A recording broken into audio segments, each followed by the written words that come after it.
Hey, welcome to the Leftovers Podcast. The point of this podcast is to dive into the things that we can't necessarily get to on Sunday morning. When preparing a Sunday morning message, we often have to leave out different ideas and theological perspectives that just may not be beneficial to the room. So this podcast is a place that we get to dive into just that, the leftovers. So whether you're here as a theology nerd or you're just wanting to grow your understanding of the Word of God or even the Sunday message, then this is the podcast for you. So let's get into the leftovers. Welcome back. Woohoo. Howdy. Oh, we missed it. Thank you. Glad to have you back here Glad to be back. at the table. Glad to be back. I will say though, last week's podcast was great, Thank and you. I had a lot of fun listening to the podcast as a listener. Driving back up from Florida Yeah. and hearing it was very fun. Good. Cool. Yeah, I enjoyed that. Yeah, it was a good time. Yeah. Joseph has been great. Yeah, he's a very smart guy. Yeah. No Yes, he is. kidding. I love the way he phrases things, like the examples he gives, the way he like analogizes. Is that a word? I'm not sure, but we know what you mean, brother. The analogies that he gives you to paint the picture, Yes. they're always really good. Yeah. Yeah. Yeah. He's definitely a teacher. Yeah. Yeah. Yeah. No kidding. Yes. All right. We're still back in James. Nothing new here. Yeah. Going For a few weeks. week 7, right? This was week 7. Yeah. Okay. Last week will be week 8. Yeah. That's right. Are you ready for it, Pastor Devin? No. Do you think we're ready for it? No, it'll be good. I just have, to be totally honest, I haven't buttoned it up yet. There's so many different ways we can take it, and I'm trying to figure out what's for the body and what's for the leftovers. Heyo. So yeah, everything will be discussed. It's just a matter of when. Where and when. Exactly. Yeah. Yeah. Yep. Speaking of, you just had high remarks for just being a listener. We've received some really cool reviews. Oh my gosh. So Yeah. you guys are so nice, and keep them coming if you haven't reviewed us yet.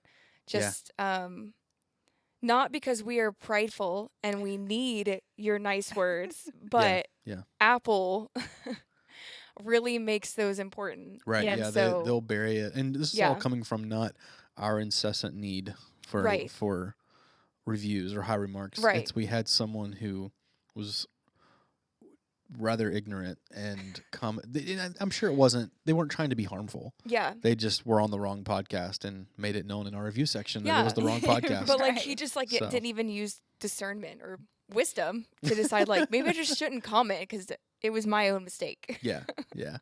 Yeah. So, but thank you very much. Yeah. Indeed. Yes. Yeah. And before we get even further, while we're talking about things you can do, if you have questions, thoughts, comments, ideas, anything that you want us to follow up with from the sermon on Sundays or just any topic in general, you can always send us an email at lindsay@revivify.church, LYNDSEY. And if you're wondering how to find that, it's in the bio of the podcast. Yes. It's in Yeah. there as well. Perfect. Good. So you don't have to remember letters and words. Yep. Okay. All right. So let's hop in. We heard an amazing word from Pastor Bunny Listen, 2 weeks in a row. I do want to say this. I've said it privately, and I want to make sure it's very public. Bunny, that was one of the most incredible messages I've ever heard in my life. Thanks, bro. I mean that. I'm not trying to pump up your ego or give you a big head. Or but pride. There you go. Pride. I listened to it this morning, and it shook me a good bit. And I took some notes, and as a preacher, I have favorite messages logged in my brain. And officially, 2 of my 5 favorite messages have come from you. So Wow. Thanks, thank you. Pastor Devin. Wow. That was a phenomenal message. And if Yeah. you've not heard it yet, you need to go to our main podcast. Yep. It is life-changing. You need to listen to that podcast. What it reminded me of was every Ravenhill book I've ever read. Oh, really? Yes. It was very, very Leonard Ravenhill of you. Well, thank you. So, Thank you, I think. That's good, right? well, everything you read, he tears your soul out. So, Yeah. yeah. In the best way possible, you know? Yeah. Yeah. Something that's good about that. It needs to happen. Yes. And it Yeah. was right. So, Yeah. and I mean, truly, and as a pastor, to know that I can leave and that the word coming from the pulpit is right and correct, and I don't have to worry. Like, that is That's Yeah. awesome. So thank you. You are so welcome. Thank you for letting me. Mhm. Absolutely. Yeah. Yeah. Lin- Okay. Lindsay, you going to preach then? Sure. No way. Last time I said that, she was like, no. This is awesome. Okay. I just had to settle in, you know. Cool. Okay. So we're in James 4, talking about pride hmm and humility. Yes. And you fantastically broke down, is it 9? 1, 2, I 3, didn't 4, count them. 5, 6, 7, 8, 9, 10, 11. Okay. 11 different sorts of pride that James like kind of outlines Yeah. in this passage. So Yeah. let's read the passage first, and then we're going to walk through every sort of like kind of pride that you've pointed out. Okay. Okay. Cool. All right. Let's start. James 4, verse 1. What is the source of wars and fights among you? Don't they come from your passions that wage war within you? You desire and do not have. You murder and covet and cannot obtain. You fight and wage war. You do not have because you do not ask. And you ask and don't receive because you ask with wrong motives, so that you may spend it on your own pleasures. You adulterous people, don't you know that friendship with the world is hostility towards God? So whoever wants to be the friend of the world becomes the enemy of God. Or do you think it's without reason that the scripture says, the Spirit he made to dwell in us envies intensely? But he gives greater grace. Therefore he says, God resists the proud, but gives grace to the humble. Therefore submit to God. Resist the devil, and he will flee from you. Draw near to God, and he will draw near to you. Cleanse your hands, sinners, and purify your hearts, you double-minded. Be miserable and mourn and weep. Let your laughter be turned to mourning, and your joy to gloom. Humble yourselves before the Lord, and he will exalt you. Don't criticize one another, brothers and sisters. Anyone who defames or judges a fellow believer defames and judges the law. If you judge the law, you are not a doer of the law, but a judge. There is one lawgiver and judge who is able to save and to destroy, but who are you to judge your neighbor? Come now, who you say, today or tomorrow we will travel to such and such a city and spend a year there and do business and make a profit. Yet you do not know what tomorrow will bring, what your life will be. For you are like a vapor that appears for a little while, then vanishes. Instead, you should say, if the world wills, and we will live and do this or that. But as it is, you boast in your arrogance. All such boasting is evil, so it is sin to know the good and yet not do it. Yeah. Whoa. Whoa. Okay, so yeah, I have read this passage tons of times. Yeah. And there's a lot of, first let me say, you're given quite a big chunk to Yeah. only spend like 40 minutes on. Yes. So, Yeah. first, I didn't do classic expository verse by verse, but it's obvious it's a whole chapter. So right. Yeah. I tried to take the main point. The chapter's about pride. Yes. Like Right. period. The whole thing is about pride. So yeah, the big chunk thing. Yeah. Yes. Which is like probably also the most timely and Mhm. applicable thing for us. Yeah. So, and to just give a little context to what she's saying there, if you don't know what that word expository means, it means to go verse by verse through each one of the scriptures and pull out the truth of each scripture. Yeah. The truth is, the task that I gave her to do, it's almost impossible because she took essentially 3 verses. I mean, you went through the whole thing, but you took a couple. You basically took a couple of key verses Mm-hmm. and expounded 40 minutes on it. Yeah. Yeah. What it's called is it's called exegeting the text, and there was no way to do a truly expository message on 17 verses. Right. Yeah. At least not this 17 verses Right. Right. in that Right. short of time. Yeah. But in a way, you kind of did because you used a lot of the passages and examples that James gives in this chapter Yeah. Mhm. to define the different kinds of pride, Yeah. too. Like things like we'll get into how like the pride of like planning your own life. Yeah, and saying, personal like, sovereignty. yeah, and like, oh, well, we'll go to such and such city and do this. And it's like, no, Mhm. it's only if the Lord wills. And so you Yeah. still Right. broke down and like utilized the entire scripture Yes. to break down pride. Right. So, just really creative way to define it, because like you said, in the message, there's so many definitions of pride. Yeah, it's crazy. That Yeah. was a really growing, like a time of growth for me, just Yeah. seeing that not everybody thought like I thought Yeah. when it came to pride. And Pastor Devin said a couple weeks ago on this podcast, remember I asked both of you on the podcast what your definition of pride was, and he said something like, Pastor Devin, you can correct me if I'm saying this wrong, but you said something like, it depends on their experience and what they've been Yep. through, Mhm. you know? And that was like a light bulb moment for me, I think, because there's so many different types of pride. Yeah. Even hidden forms that are disguised that nobody thinks is pride. Like Yeah. the victim mentality thing, a lot of people are like, how can that be pride? You know, like that's when you think less of yourself and you think Yeah. down on yourself, and it's like self-loathing, and it's still self-centered, like self-absorption. So it's still pride. Right. I think of, in a more classic example, I think of like, look at like introverts versus extroverts, right? Mm-hmm. I'm an extrovert, and part of the thing that I fight is that I love praise, and I have to constantly crucify that man, and that can't be Yeah. a thing. Can't be that. I can't exist on. I can't dwell on praise as being the thing that I glean my source from, right? Mm-hmm.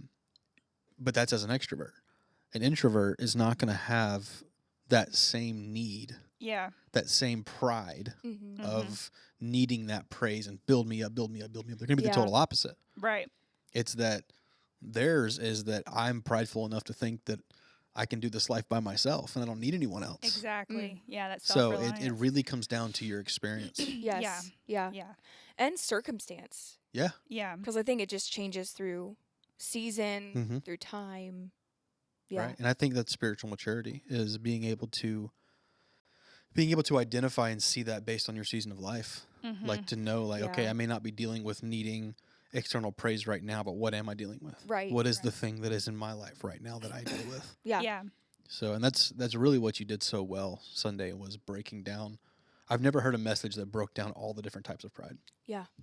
That was truly excellent. Yeah. Yeah. So we're gonna run through them again. Just to spend a little bit more time on them, go on some tangents about them, some leftovers. Yeah. And so we'll still use the 11 sort of versions of pride that you had as an outline for today, and we'll walk through them all. All So right. let's first start with worldly pride. Okay. And so, worldly pride is like placing status, wealth, influence above surrender to God. Yes. And thinking that other people's opinions of you are more important, more valuable than what God thinks of you. Yeah. And so you brought us back to this verse, James 4:4. Friendship with the world is hostility towards God. Yeah. I know, like, that is a verse that I remember reading in like high school and Mhm. being like shaken by it. Yeah. That truth just sticks with you. It makes me think of, you said it, I don't know in what definition it was said, and you said it before, like how we celebrate what hell, or we are amused by what hell celebrates. Yeah. Mhm. We're entertained by what hell Yes, celebrates. that. Yep. Yeah, and then you said the same thing. I actually think it was in your closing, Mhm. like the personal story you shared about being amused by things Mhm. that like Mhm. we should be disgusted by. Yeah. Yeah. Or grieving. Heartbroken. Over. Yes, Yeah. yes, Yeah. yeah. So that one automatically stuck out to me. It's just a reminder. Yeah, I've been thinking about this more too, as far as the early church. 'Cause in studying for this, to become a Pharisee took a lot. Like, you had to go to school and you had to study and you had to do all these things. And so I think I mentioned this in the last podcast, but when Christianity came around, those people that hadn't become a Pharisee, they tried to adopt that same system of leadership and power and growth, they tried to adopt that and put it into Christianity. And you can see it in Paul's letters. He's like, some people are just preaching out of selfish ambition, but thank God the gospel's still being preached. It's like they were trying to become the new Pharisee of Christianity. Right. Yeah. You know, which is a type of worldly pride. It's trying to gain status in whatever means, however you can. Yeah. You know? So I've been thinking about that because it's not just friendship with the world itself. It's friendship with the way that the world system works. Like, Right. And we talked a little bit about this at one point on maybe one of the podcasts. I think we did. Jeremy Riddle preached a message one time about this. If you don't know who Jeremy Riddle is, he's a worship pastor, written a lot of songs that we do in our church today. But he was talking about, like, why do we celebrate the same way the world celebrates? And he was specifically calling out, like, Christian award shows. mm-hmm. Like, why do we pat ourselves on the back the same way the world pats themselves on the back? Yeah. What is it about us that thinks that because we've done something good for the kingdom, we should stand on stage and get an award for it? Yeah, that we also need an earthly reward. Yeah. Yeah. Yeah. And it's very convicting when you look at it. Yeah, I It's agree. very convicting, and it's and that's obviously on the grand stage, but I think we do the same thing Right. in much smaller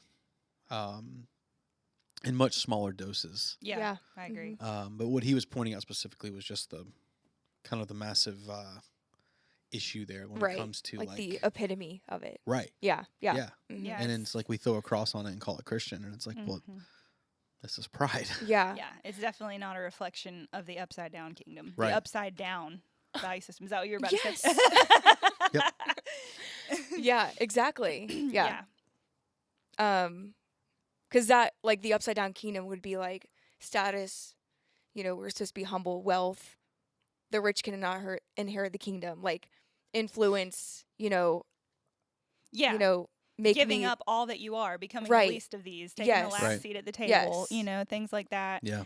That's the system of the kingdom. Right. Whereas I think the main point of worldly pride is James is saying friendship with the world and the world system, the world's way of doing things, makes yourself an enemy of God. You're Mhm. literally not living in the upside down Right. kingdom if you're Yeah. adopting these mindsets. So yeah. Okay, easing us in there. Then we have neglectful pride. Yeah. And so this comes from the second verse of James. You do not have because you do not ask. Yes. That's a rough time for a lot of people. For real. like it's a rough time for me. Yeah. Like, it's so hard for me to delegate things to people. Mm. Like, I struggle with this really bad. Not necessarily neglecting God, but self-reliance on myself, not asking for help when I need help. Because there were two types of neglectful pride that I talked about. It's neglecting God and neglecting just people, getting help from people. You know what I'm saying? Like, Yeah. asking for help. It's a form of self-reliance, which is not good. So, Yeah. yeah. And they both, you don't have because you don't ask, whether that's from God or from help from the body that God has given us to help us. Yeah. That is a big one for me. Yeah. I really struggle with neglectful pride. For one, I've always heard this verse, you do not have because you do not ask. I grew up hearing it, you have not because you ask not. Mm-hmm. And I've said it all the time before, more in the idea of, like, what can I get from somebody? Like, asking my manager, like, can I have more of a lunch break today or something? It's like, he'll be like, well, yeah, since you asked, you can have it. I'll be like, oh, you have not because you asked not. And Yeah. that's how I've always thought about it. And not so much, oh, I'm probably not asking God for it because I think I can do it myself. Yeah. Wow. And that, like, just reading and hearing it in Sunday, like, in context and just with everything else, it was like, whoa. Yeah. That, This is also a pretty key verse for Word of Faith. Yeah. It is. They take that excerpt out and go, well, we don't have miracles and signs and wonders because we're not asking for miracle signs and oh, wonders. yeah. Mhm. And that's just in case you're wondering, not at all what the scripture is Right. talking Right. about. Well, because it goes directly into, he says, you do not have because you do not ask. And sometimes you ask and do not receive because you do it with the wrong motives. Mhm. Yeah.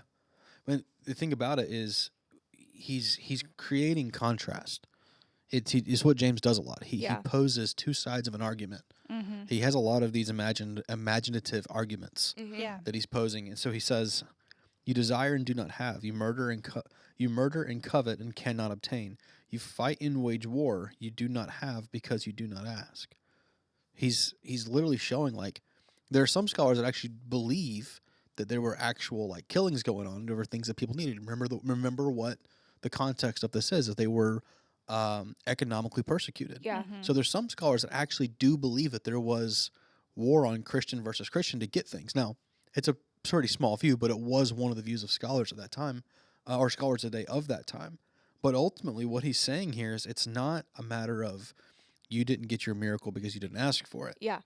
He's saying there are things, like, we're supposed to be this brotherhood, Mm-hmm. and instead of going and asking, you just wage war on your brother. Mm-hmm. Yeah. That's good. Yeah. And goes back to the example of the early church and like Acts that we quote and look to all the time about how they provided for each other's needs and Yes. lived in such Yes. harmonious community and Yes. providing for each other. Yeah. Yeah.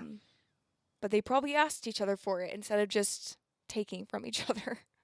Yeah. Yeah. I actually just ended that study that I was doing with the teenagers, Yeah. and one of the questions that we closed with was, if you somehow knew that Jesus was coming back in a week, how would you feel and what would you do?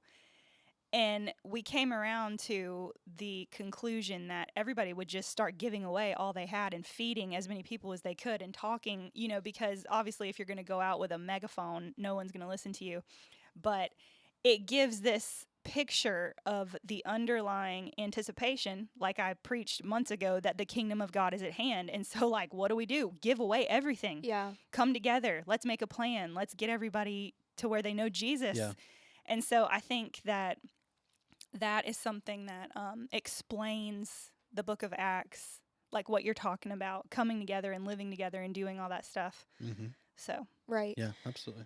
The other side of this neglectful pride that was pointed out to me is my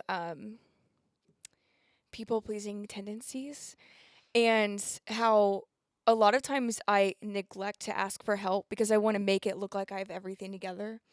Like a few weeks ago, Austin, my husband, and I, we were doing yard work, and the job would have like taken half the time if we just had a chainsaw. yeah. And my parents live like 15 minutes down the road.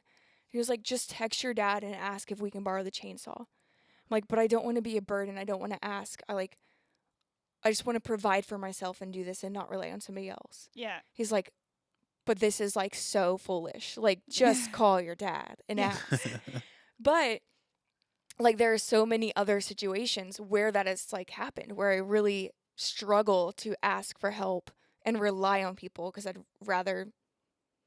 I think I'd rather get to the end of it and be more proud of myself that I did it myself, Mm-hmm.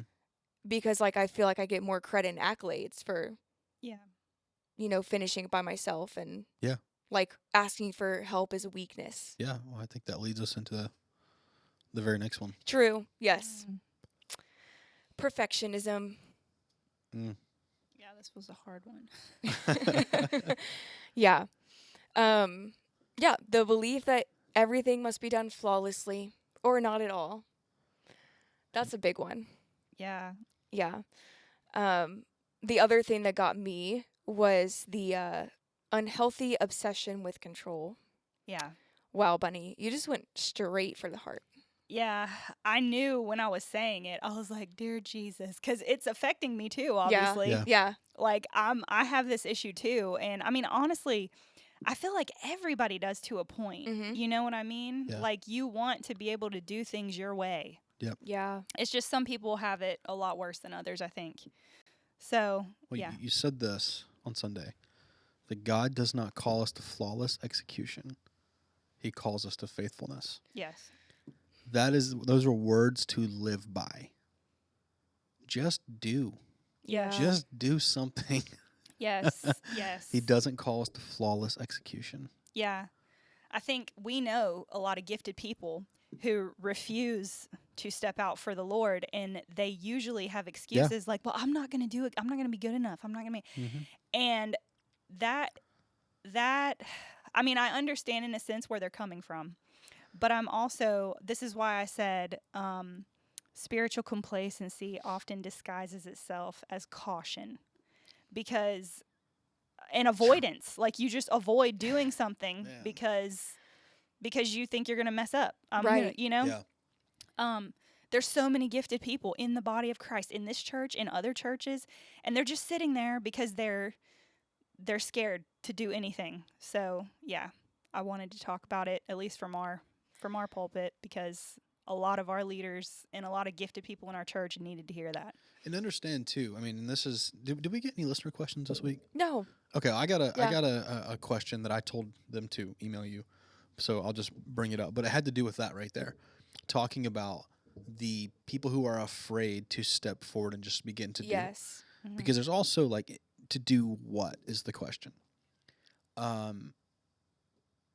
It's not wise to jump straight into, like, go from nothing into, okay, I'm a preacher now. Well, yeah, for Yes. sure. You know what I'm for saying? Sure. And I'm going to preach wherever I can. What Right. that ends up happening, there's a flip side to that, where they go from, I don't know anything about the scriptures, to now I'm an Instagram preacher. Yeah, yes. And I'm going to start holding TikTok Bible studies. Oh, gee. Yes, I'm agreeing with you on And this. I think a lot of those things are, okay, like, out of good intention. Yes. Yeah. It is. Mhm. I'm not saying you're a bad person. What I'm saying is use caution and be slow to teach the word and fast to Yes. listen. Yes. Fast to learn, slow to teach. Right. Yeah.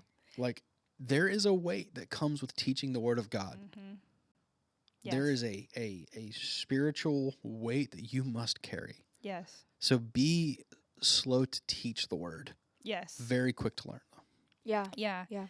I would say too, like, don't necessarily think if you want to do something for God that it has to be teaching and preaching. Yeah. Yes. You know, Yes. I'm Yeah. talking about things like, hey, am I supposed to go serve at the homeless shelter? Hey, am I supposed Right. to talk to my friend at school? Right. Hey, am I supposed to, you know, just like, it doesn't necessarily have to be preaching and teaching. Right. It can be Right. serving. I mean, that Yeah. honestly should be the number one thing that we should be thinking about, you know? So, do you think are there any practical or like specific ways that someone can discern what is perfectionism and what is waiting to be prepared? I think if you don't have something else other than teaching, like, if you're not doing any physical serving, then I would think, like, if you automatically just assume it's preaching and teaching, it's probably not. Because Yeah. preaching and teaching and the call to preach and teach does not just suddenly appear out of nowhere. That's, like, not how that works. Right. You know? It's a deep inner, like, you can't stop thinking about it ever. Like, it doesn't go away, even if you really hope it goes away. Yeah. Like, it's not Yeah. the same as being like, oh, I know about the Lord's Prayer, so I think Right. I'm going to jump on Instagram. You know, I don't know. Pastor Devin can probably answer this question better than me. Well, no, I mean, I have a couple thoughts. Is that one is that the call to preach should be accompanied with holy fear. Yes. If you feel a calling, we like to throw that word around. If we feel a calling to teach or preach the scriptures, it should be accompanied with holy fear. Because, like I said, the weight is heavy. Yeah. It is very, very heavy. But two, I don't believe that anyone should consider preaching or be given the opportunity to preach until they're discipling someone else. Yeah. Oh yeah. If you're not discipling, you have no business preaching. Right.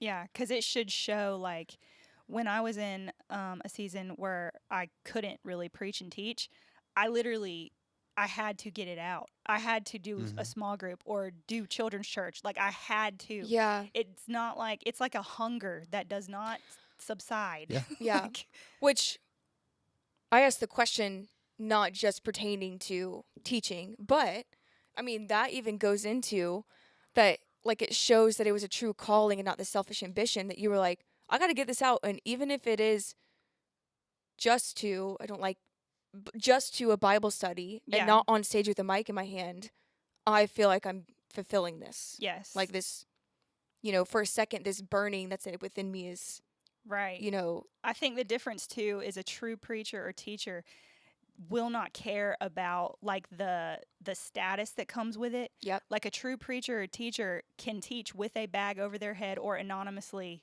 because it's not being seen. It's the action of preaching that Yeah. you literally have to do it or you will literally explode. I don't even know how else to describe it. yeah, Yeah. So- yeah, I think of like, just since we're talking about teaching and preaching, if that's a calling of that you think that's a calling of God on your life, but it is associated, like you think you know the way it looks, you have a mental picture in your head of what that's going to look like, you're going to be sadly mistaken. Yes. Like the call of God rarely looks like what we think it does. yeah, Yes. I mean, Yes. years ago, student ministry, I was at a conference and had a student that told me at that conference they were called to preach and they were having this beautiful moment. And they were, it's one of those emotional service type moments. And I said, oh, okay, well, what does it look like? And he looked up and the guy that was preaching was on the pulpit. It looks like that. It looks like that. Like, it doesn't, buddy. And we had to have that conversation because I want him to understand. I didn't want him chasing a carrot his whole life. Yeah. I told him, if you want to be, I will help you. I'll help develop you. But that's like the very tip of the iceberg. yeah. Yes. But there's a lot more to it than That's like 2% of the work and effort and care and dedication. right. And That you fire see- that you yeah, have to and- walk through because right. the Lord is going to make you live what you're preaching. Yeah, Like you better make sure you really believe what you're saying because Yep. yeah, yeah. There's a there's a quote. What is this guy's name? I'm gonna mess this up, so I'm not gonna say it until I can remember it. Okay. Okay. There's a quote about this though that I'm gonna remember in just a minute. So let's Okay. continue on, and I'm gonna bring us back to Okay. this in a minute. All right. All right. So, next up, we see judgmental pride. Yeah. And so we drop down later down in James 4, and the verse that it comes from, it says, don't criticize one another, brothers and sisters. Anyone who defames or judges a fellow believer defames and judges the law. If you judge the law, you are not a doer of the law, but a judge. There is one lawgiver and a judge who is able to save and to destroy, but who are you to judge your neighbor? Yeah. I really wanted to use that example from the early church because it tied back into the previous week's sermon where, these people that were Judaizers, they were guilty of this. They were using religious observances to judge other people's faithfulness, because they were struggling to include all the Gentiles in their faith. And Jesus confronts that even before it was even happening. He's confronting that in the Sermon on the Mount, where he talks about, correction's not wrong, but you should probably look at your own eye and Right. get the log out of your eye before you correct your brother. Like you should have the right heart motive before you do correct anybody. And so, of course, today we have that, especially with the more legalistic church traditions where, if we don't, a lot of traditions, it's almost like if these Christians don't act like them and talk like them and dress like them, then they're not as holy. Yeah. And that's judgmental pride. I'm gonna derail this real quick Okay. because I got that quote. Okay, derail us. H.B. Charles Jr. says, Yes, "A passion to preach without a discipline to prepare is a desire to perform." Yes. Mm. And that preparation is more than just just study. Yeah. It's a life of preparation. Yeah. Yes. Mm-hmm. The spoken word from the pulpit it's something that comes with so much weight that if you think you have the desire to preach, make sure it is of God Yes. and pray for holy fear. Yeah. Yes. Ask yourself if you'd still do it if no one ever knew that it was you. Right. And if that desire falls away, you are not called to preach. Don't even try. Right. Right. Like, Right. seriously. Yep. Yeah. Yeah. That's good. The discipline part of that. Okay, so back to judgmental pride. We said, Totally derailed us I there. know. Sorry, guys. It's totally fun. People listening are like, It "Are we is. in a lull?" Yes, because Yeah. we're getting back I'm on trying track. to figure out where we Well, were. I was just saying that today it applies. It applied to old times, ancient times, the first century church, the Pharisees, and then later on the Judaizers. Yes. And it also applies to us today in the more Yes. legalistic traditions, where they have these standards of holiness that if you don't live up to them, then it's a measuring stick Right. for your righteousness, which is it's legalism. Yeah. I mean, Yeah. there's so many different, like, controlling pride, judgmental pride, excuse me, goes into so many different things. It goes into even like, I know we're going to talk about this, so I don't want to go too far into this, but that someone doesn't know as much as I do, so therefore I'm judging them for what they do not know. Mm. Yes, that's very tied into spiritual pride, intellectual pride. Very Yeah. much so. We'll get to Yeah. that. Yes, we will. Okay. So next up we have controlling pride. Oh, this one was also hard. It's Yeah. kind of tied into perfectionism, I think, Yeah. and judgmental pride. Agreed. I think it's like the grandfather of judgmental pride. Yeah. Yeah. You know? Yep.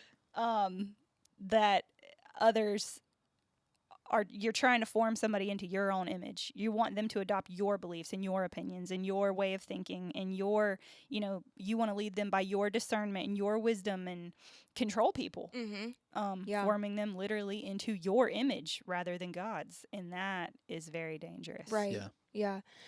This makes me think of how we're called to servanthood Yes. Yes. as followers of Christ. Mhm. And so a lot of that means that we are called to lay down our preferences. Yeah. Yes. And instead of conforming people into our preferences, we lay them down Right. and provide an easier way for others, to serve them and approach them with gentleness and grace Mhm. instead of, instead of trying to control them into being something else and making it even more difficult. Like you said, like molds people into what we want Mhm. instead of the image of God. Yeah, and then I mean, I look at everything from it's very hard to not look at things from a very pastoral perspective, right? Of like, pastors have this tendency to mold people into their image, Yeah. not the image of God. Mm. It's a very easy thing to fall into, thinking that we're doing it towards God, but it's really not. Yeah. We're trying to mold people into our image, Yeah, for sure. when really, as under shepherds, we should be pointing all people to our great shepherd, Yes. our high priest, to look like him, to mold ourselves into his image. Right. And this is what happens when people who are attached more to their pastor than they are to their Savior, Yes. is when their pastor fails them and they lose their entire faith. Yeah. Yes. Yes, and that happens a lot. And I can promise you, your pastor's going to fail you. Yes. If I am your pastor, I'm going to fail you. It's not if, it's when. Yeah. It's going to happen. And I pray that you are more tied to your Savior than to me. Yes. Yes. I don't want to carry that weight. Right. Yeah.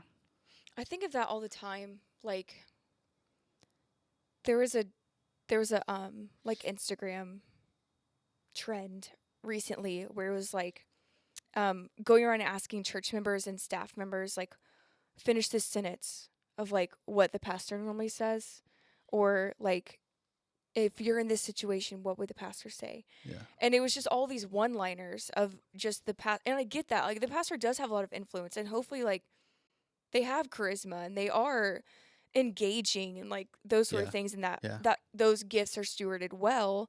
But it was just like that's what they're known for. Yeah. There's another one I saw recently that was like, I think it's from the same people. It was like, they would say a quote. And is the quote your pastor or is it scripture? Oh, Jeez. wow. Yeah, that was an interesting one. You know, in the foundational classes, we talk about this, and I bring up the fact that if you can quote 25 quotes from your favorite pastor, but you don't know anything in the Sermon on the Mount, if you don't have a top 5 favorite parable, Yeah. like favorite parables list, but you can quote all these quotes from your pastor, there's something wrong. Yeah. Wow. Like, That's a good yeah. litmus test right there.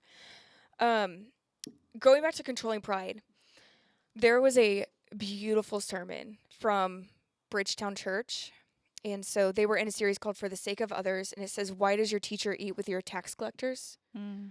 Going through that passage and talking about laying down preferences and becoming the servant that Jesus calls us to instead of becoming controlling. And it was beautiful. That's awesome. Yeah. That is awesome. Okay, this goes into entitlement as well. Yes. Because Yeah. a lot of times we control things because we have our own preferences and we don't Yes. want to, let those go, or we think it should be done a certain way or our way. And entitlement is kind of the opposite of humility. Yes. And it's a real issue with leadership, not just in churches, but in any arena Yeah. of life. Yeah.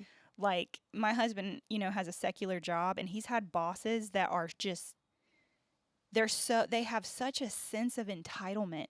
Yeah. And he comes home and tells me stories, and I'm just like, oh my gosh. Yeah. Like, I just pray. And, we've heard stories of this happening in mega churches.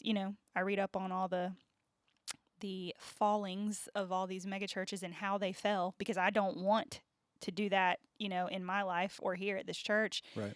So I'm reading up on them, and it sounds like a lot of it is this deep sense of entitlement that they need to be respected. And if they're Yeah. not respected, Right. then they just, push people out the door. It's like, Yeah. if they don't feel that sense of respect and honor, then it's like, why do we do that? It's because we're humans. Right. Yes. And I think there's a healthy and an unhealthy side to honor culture. Honor culture is a big thing in the church, where Yeah. we talk about we need to honor our people and all this stuff and our pastors and all that. And yeah, I absolutely do agree. We should honor.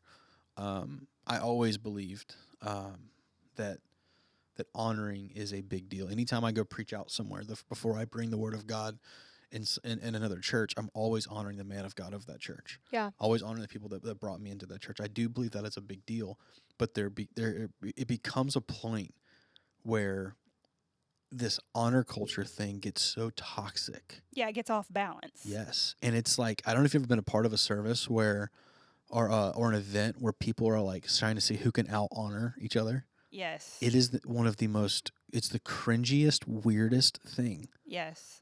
Yeah. And then what ends up happening, if the pastor does not correct said honor culture, is that pastor becomes entitled to that honor. Right. Yes. And it's a slippery slope. Yes. And I mean, I'll be the first to tell you, I'm not immune.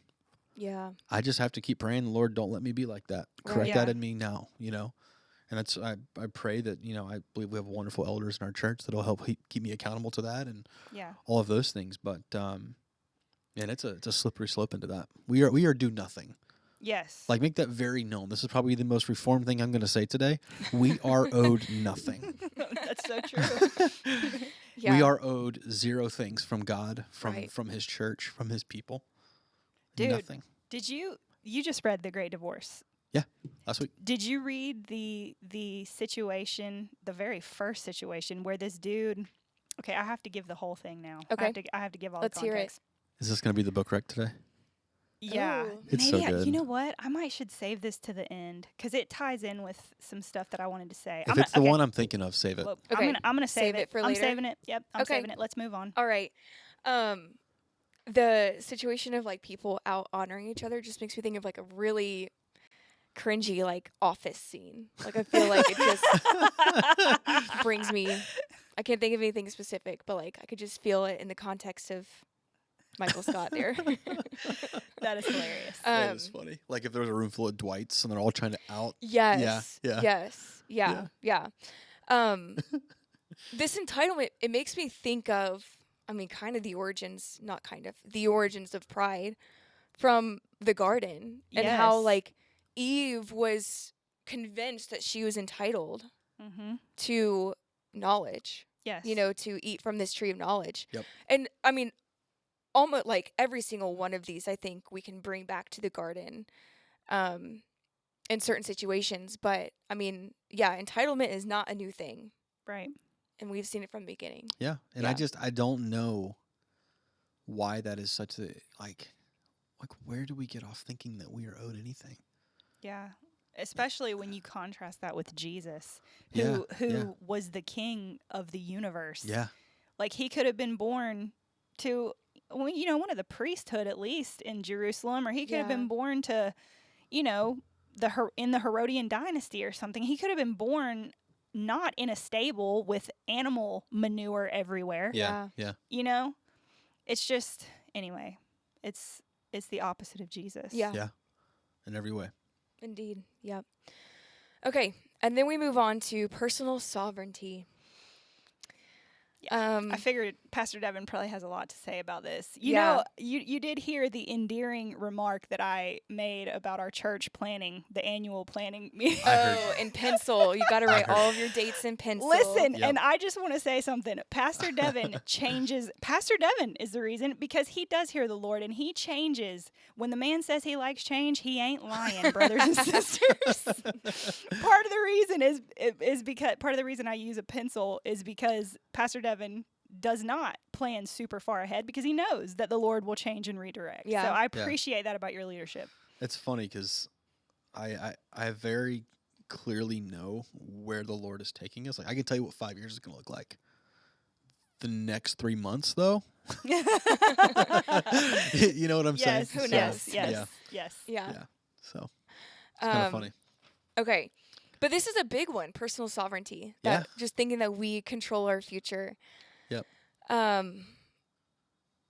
You know, this makes me think, this is not where you went in the message, but we talked about like manifesting. And the other day I was thinking, because you know, like manifesting, like you've said, is real. Technically, like but like, why would I want to manifest my own future? Because who am I to know what's good for me and what's not? Yes. Well, it comes into, I mean, exactly what this was talking about is that we think that we have, like, we're controlling all this. Yeah. We think that we are the ones who are steering the ship, that we are the ones who get to decide everything for our own lives. Yeah. Yes. Like, either we live yielded Yes. or we're not Christian. Right. Yeah. Like, and I want to make that very clear. If you are a Christian who thinks you are in control of your own life, you are not a Christian. Right. You're Yeah. not under the lordship of, Right. of Yes. Jesus. You're not Yes. submitted Yeah. to him. Well, and hopefully that takes a burden off some people that Oh, yeah. feel that. Yeah. Yeah. Like that they feel grace and comfort to take that control and that stress and anxiety of over planning off of their shoulders. Yeah. Yeah. To realize like, oh, thank God Yeah. I'm not sovereign over my own life. Absolutely. know? Absolutely. You know what this reminds me of? You guys remember this meme? I can't even remember what it looks like, but it's something about Chick-fil-A, and it says something like, when I'm in the drive-thru and I order my Chick-fil-A meal, but then they bring me back a completely different meal, but I'm just going to trust that Chick-fil-A knows better for me than I know. It was And it's like that's what it reminds me of. That's so Like funny. Like when Chick-fil-A gets my order wrong, I just believe they know what's best for yes, me. Yes, yes, yes. that's it. Much Yeah. easier, simpler form. Yes. That's good. Yeah. But seriously, it's the same kind of vibe. Like, right. the Lord knows what I need to do and what I Yeah. need to go through. And Yeah. Yeah. like I said, we need to welcome him to become the great editor of our plans and schedules. Yes. Yeah. And that's hard to do, but we really need to practice doing it. Yeah, we do. Yeah. I feel like you see like the other side of personal sovereignty or like the side where God corrects in a lot of testimonies. Like a Yeah. lot of people share like, oh, I did this and then, you know, lo and behold, God was doing this at the same time and Yes. that sort of stuff. So thankfully, oftentimes God does correct us and take back control even when we try to do it. But Because he's merciful. right. And there's so many times that we are just horrible, and he gives us so much mercy. Yeah. Mercy we don't deserve, and grace to endure through hard seasons and all these things, he continually pulls us back and corrals us back. You know what I'm saying? Like, it's so much more than we deserve. Yes. So much more. Yeah. There is something, I do have to say this now. This is a different part of the Great Divorce. Okay. But I think when it comes to sovereignty and time, just the control of time, there's this part in the Great Divorce. I think it's the Great Divorce. I've read like 4 books in the last week. So, but I think it's the Great Divorce where he says something like the concepts of heaven and hell are both above time. So when a human in heaven looks back on their life, it's almost like heaven itself reaches back into their life. And then someone in hell will likely look back on their life and see that hell has been there the whole time, reaching back into their whole life. The same with heaven, you know. And so I think we should just leave time in God's hands and control. It's way more like abstract and higher than we think. Yeah. The things that he's doing right now, Yeah. the way he's redeeming us. N.T. Wright talks about this a lot. Like, I don't know how, but apparently everything that we do in the name of the Lord will be redeemed and enhanced in new creation. So the things that we're doing right now, even this podcast, like, Yeah. if it's for the Lord, somehow it's going to last. It's going to be one of those things that lasts into new creation. Yeah. So, But I think there, like anything else, there's 2 sides to what you're saying. Yeah. There's the side that you mean, and there's the side that you don't mean, which is the whole like, oh, I'm just gonna wake up and okay, Lord, where am I gonna go today? What am I gonna do today? Well, I know I've got that 8:00 meeting, but I'm just gonna drive on to the other side of town and just see who the Lord leads me to help. Yes, No, Lord. like be faithful in the things you've been given. Right. Honor your commitments. Right. Be a good citizen. Like all of those things. There is a line that we have to ride. Right. Like most things, there is a middle ground that we have to find. Yes. To I where the agree. left and the right are too far, and there's a middle ground that we must center ourselves on. Yeah. Yes. And and the thing about that middle ground is it's a constant redirection back to the middle ground. And this isn't everything. Like specifically theology and like what we're talking about right now is there is this constant redirection that has to happen in our lives. Well, we never can set course and leave it, ever. It will constantly be moving. I think of, I'm a pilot. I love to fly planes. I don't get to do it a whole lot right now, but I really enjoy it. But one of the things that happens is it's called magnetic deviation, where the compass will literally, as you fly along, will off-center itself. So you know what we do? Every every 30 minutes or so, I'm looking at one compass, checking my other compass, and I'm being sure they line up. And guess what? They generally don't. And I'm constantly having to course correct to be sure that I'm staying on course. Yeah. And it's usually, and if I do it often enough, it's 1 or 2 degrees. If I get on a long flight and I don't touch it, Yeah. guess what? Next thing you know, I'm 15 degrees off course.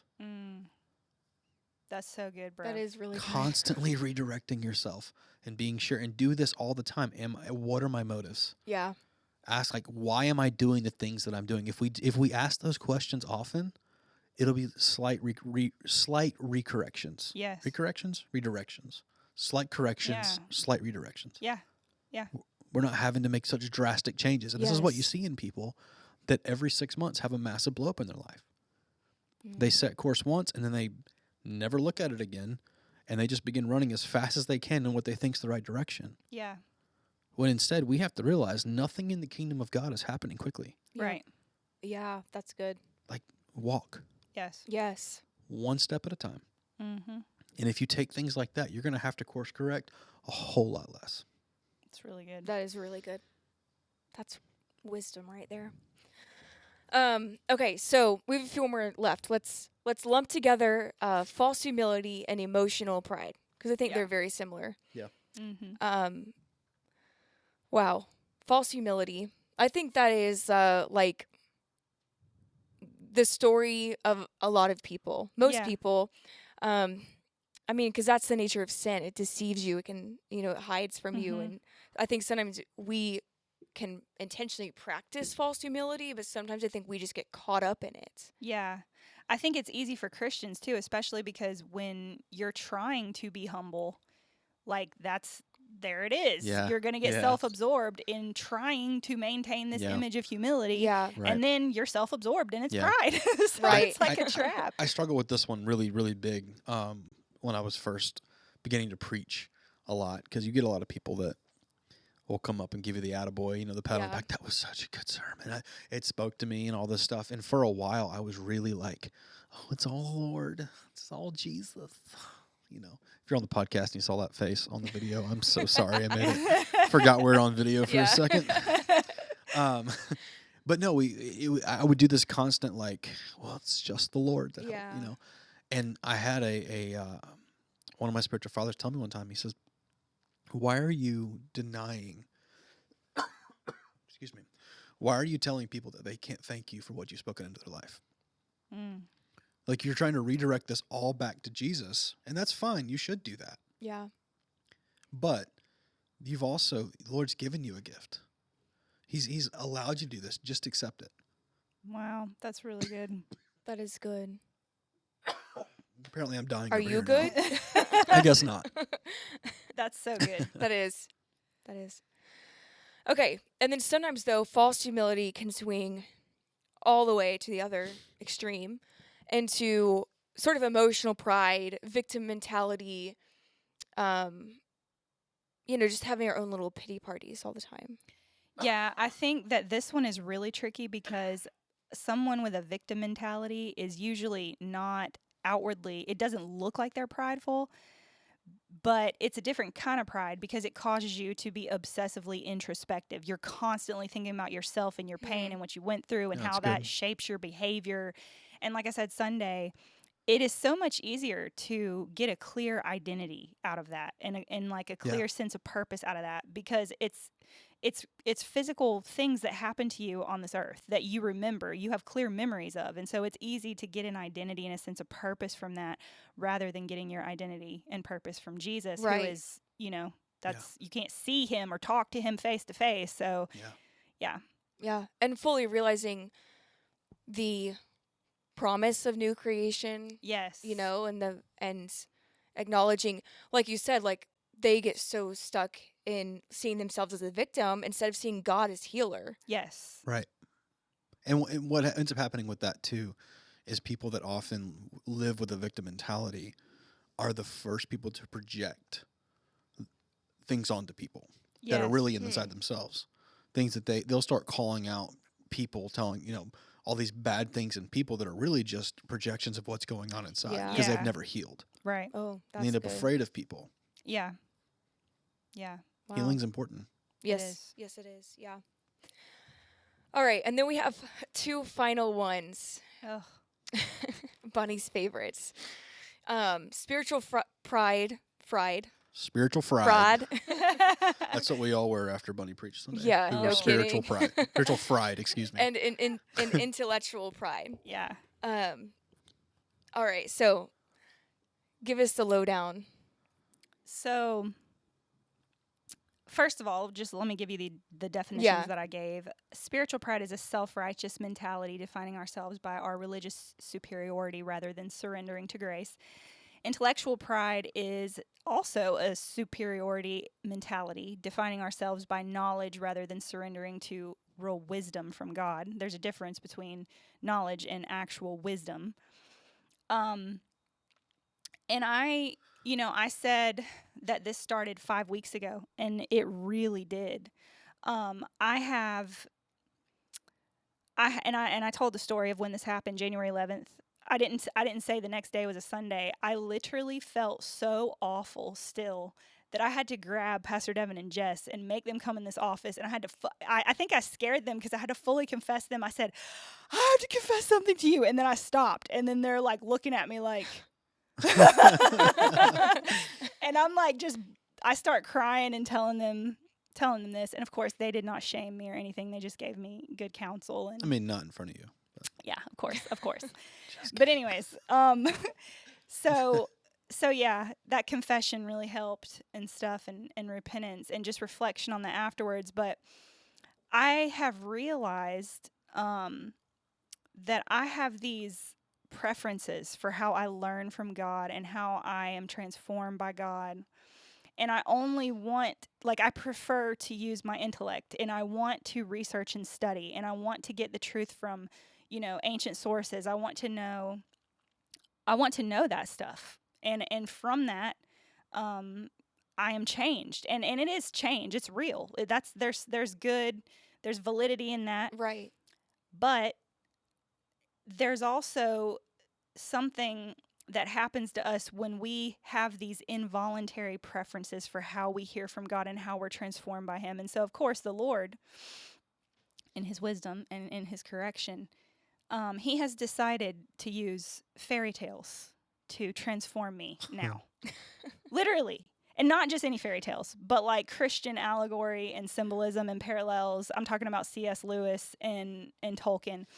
Pastor Devin, we both read The Great Divorce at the same time. And the fact that C.S. Lewis, he says in the beginning of his book, he says, this doesn't reflect my theology. This is just a fairy tale. Mm-hmm. The fact that he said that, it made me approach the book differently because I don't get to read it critically if it's a fairy tale. Right. Like I don't get to have these cognitive like categories, these bias in my head. Yeah.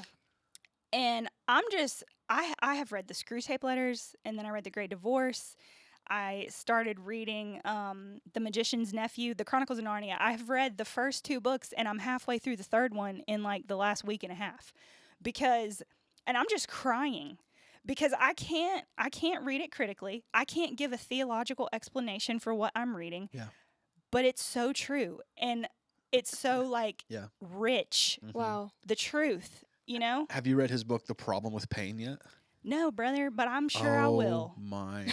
It is my favorite C.S. Lewis book to date. It's Oh one my of his gosh. earlier writings, too. Yeah. He actually, at the beginning of his book, he writes it and says, I write this with all the head knowledge of this, but I am struggling to believe it. Oh, wow.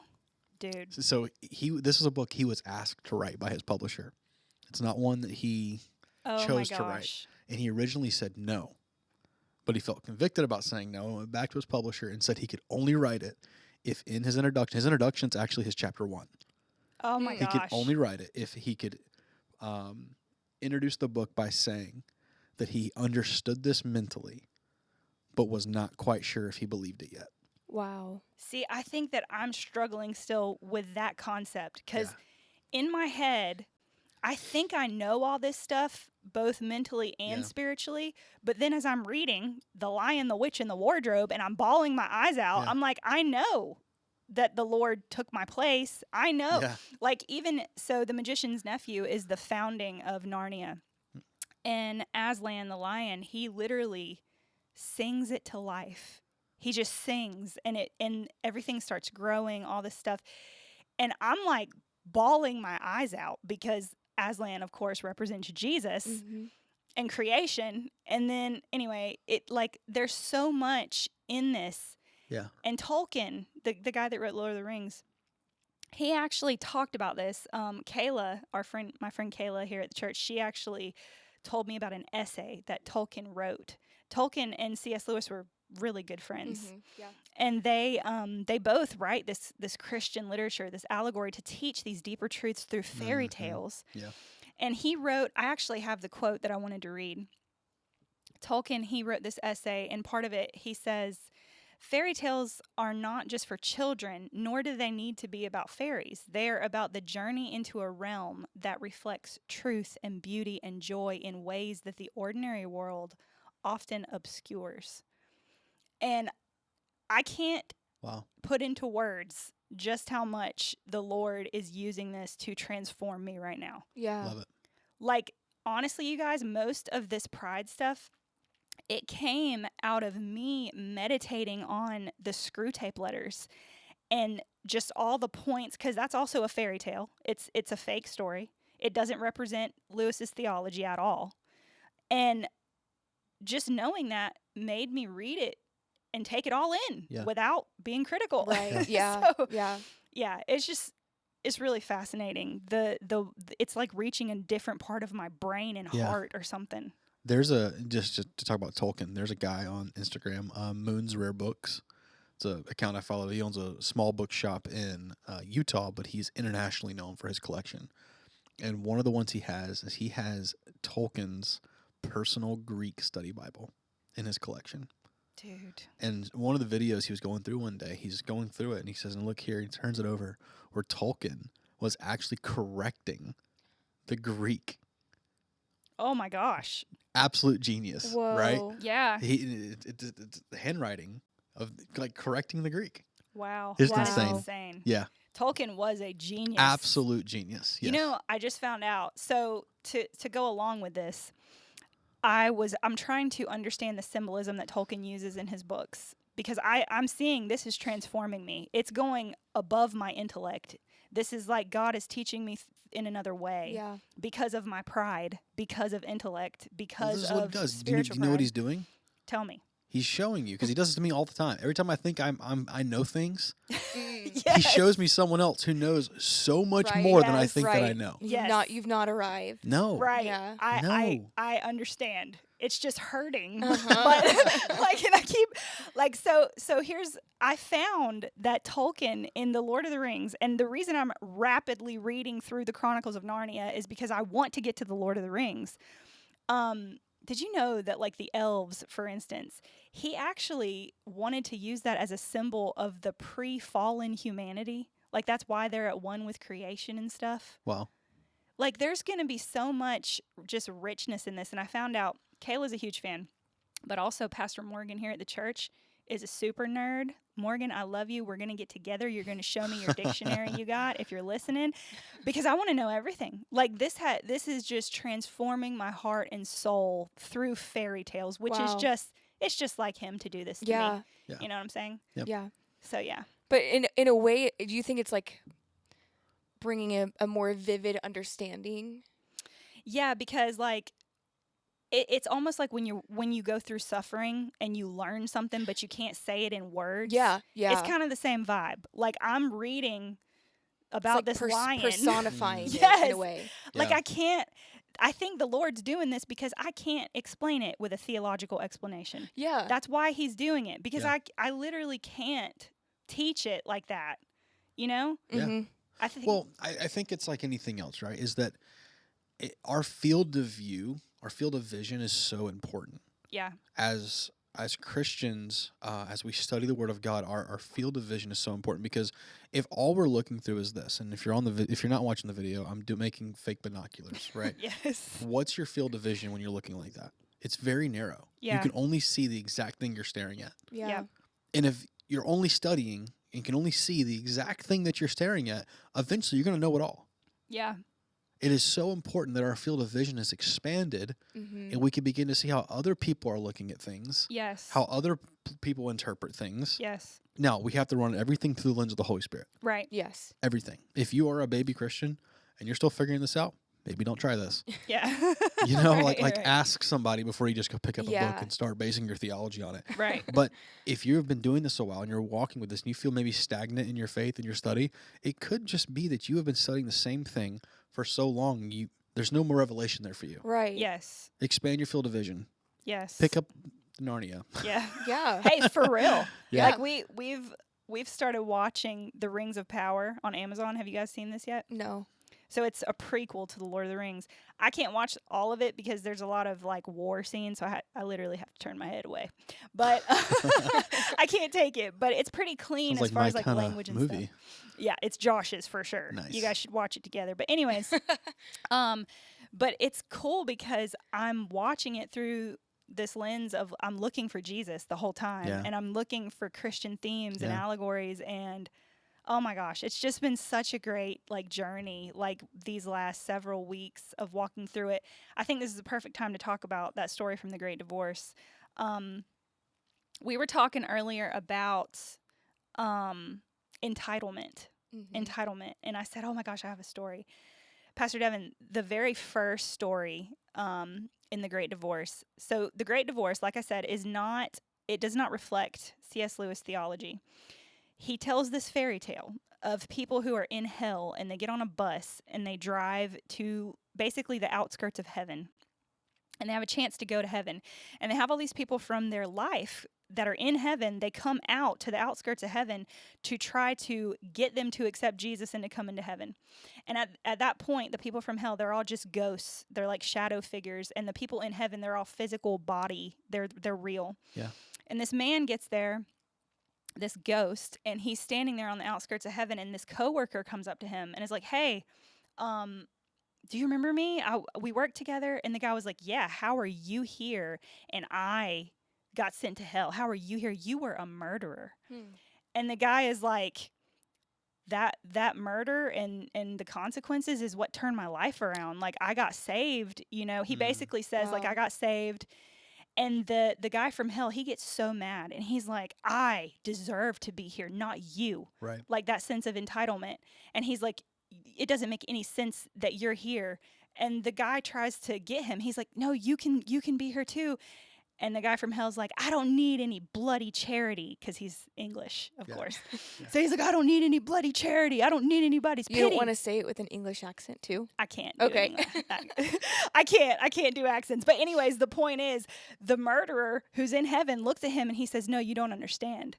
You do need the bloody charity. It's exactly what you need, because Yeah. none of us need to Wow. be. None of us should be here." Yeah. And that just about, like, how could I explain that theologically to someone? You know what I'm saying? It's stories like that Yeah. that is just blowing my mind. Well, since we're in Wow. that book, we'll take the other one. Okay. Later in the book, there's a story of a mother who had lost her son, and Controlling pride. she so much wanted her son to be with her, but she was in hell.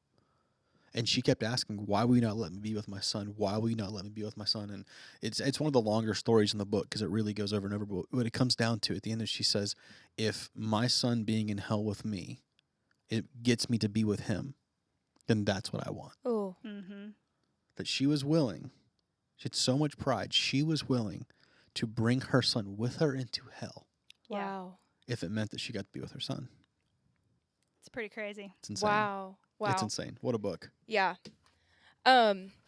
Speaking of perspectives, there's two other thoughts that I had meditating on this. So the first one is the view of James 4 verse 6. Yes.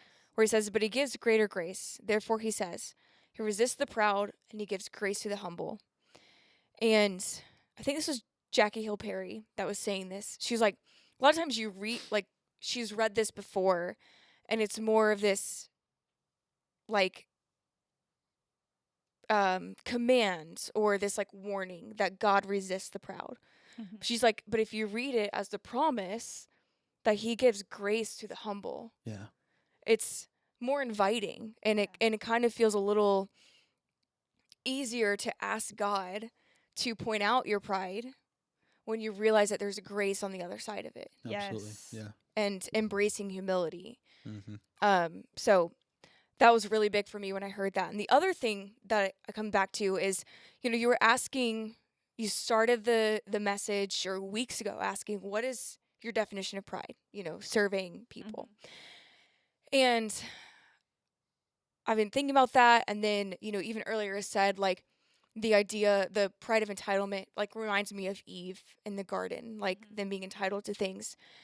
And I've been thinking of, like, what's another way to describe pride? And it makes me think of how essentially, like, pride is like our fig leaves that Adam and Eve used to cover themselves. That's So, really good, bro. Anything that we use, like, so they specifically were trying to hide that they were naked. And so they put fig leaves on. But so often I use pride to look smart instead of dumb. Yeah. Or I use pride to feel strong, like I can do it myself, instead of feeling weak or relying on others. We use pride to feel humble or to look humble. Yes. Yeah. So when I started thinking that, like, okay, what are the habits and choices I make to hide something about myself? Man, that is really good. I Like- need to write that down for me to go home and think about. That's so good. Yeah. Like, just another way to sort of question yourself and search yourself to, like, see where's pride hiding in your life. Yeah. That is so good. It's awesome, Yeah. Lindsay. Thank you. I want to say this as we kind of end our talk about pride. Mhm. I've said this several weeks ago. My mind has not changed. That I believe that pride is the root of all sin, Indeed. with no question. Yes. Yes. I agree with you. 100% root of all sin. It's Yeah. the opposite of Jesus. Yes, it is. Precisely. Yeah, It's yeah, the opposite of him. yeah. So, yeah. Well, can we officially say the book wreck is The Great Divorce? I mean, if we don't, I think we're missing the mark. And it's Yes. a short read. It's 130 pages. Yeah, Oh, it is yeah. a short read. Just Yeah. remember, it's not his Right. theology. It's Right. a fairy tale. And So, really yeah. important with C.S. Lewis, you got to read the introduction. Yes. He lays the groundwork in every introduction. I know a lot of books, it's just fluff. And Yeah. Usually some other pastor is writing. Yep, No. acknowledgments and No. yeah.